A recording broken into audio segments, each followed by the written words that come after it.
চাঁদনি, এই চাঁদনি, চাঁদনি। কি হয়েছে? হ্যাঁ, এত জোরে জোরে চিৎকার দিচ্ছ কেন? মানে চাঁদনি চাঁদনি বলে সারা বাড়ি মাথায় তুলে নিচ্ছ কেন? কি হয়েছে? দাঁড়াও চাঁদনি, আসে। এদিকে। তাড়াতাড়ি নাম, অস্থির হয়ে গেছে তোর বাবা। কি হয়েছে বাবা? তোকে কি বলেছিলাম?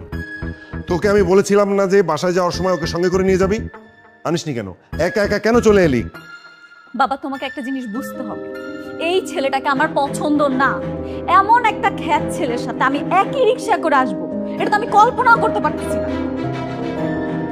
দেখলে দেখলে, তখন তো খুব লাফালাফি করেছিলি, নাচানাচি করেছিলি, এই করবি সেই করবি, ও এলে খুব ভালো হবে।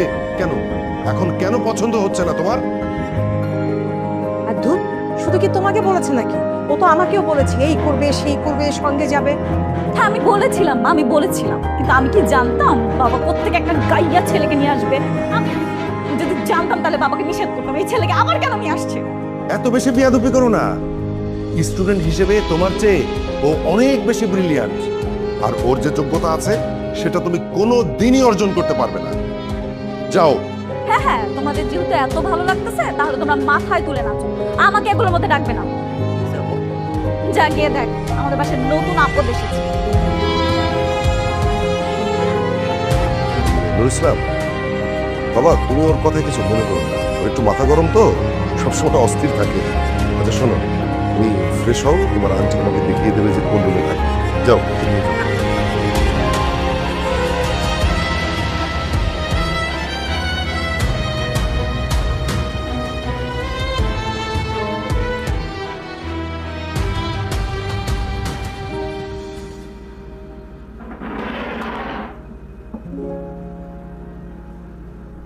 তুমি কিডা ভাই? আমি পরিবারের ছোট ছেলে, আর তাছাড়া চাঁদনি আমার আপু হয়। তুমি দুলা ভাই? দুলা ভাই? আমি তো এখনো বিয়াই করি নাই। আরে বিয়ে করে তো কি হয়েছে, এখন করবা? আমার আপু তো তোমাকে বিয়ে করার জন্য পাগল হয়ে বসে আছে। কি? তোমার আপু আমারে বিয়া করবো? আরে হ্যাঁ, আর এটাও বলছে তুমি আসার পর থেকে যেন আমি তোমাকে দুলা ভাই বলে ডাকি। আপু তোমাকেই শুধু বিয়ে করবে। না না, তোমার ওই ডাইনি আপুরে বিয়া করুন যাইব না। যেই দজ্জাল, তার যদি আমি বিয়া করি আমার জীবনটা ধ্বংস হয়ে যাবে। এই এই, কি বললা তুমি? আমি দেয়নি, আমি দরজাল। গাইয়া খ্যাত রাম ছাগল কোথাকার, আমাকে দরজাল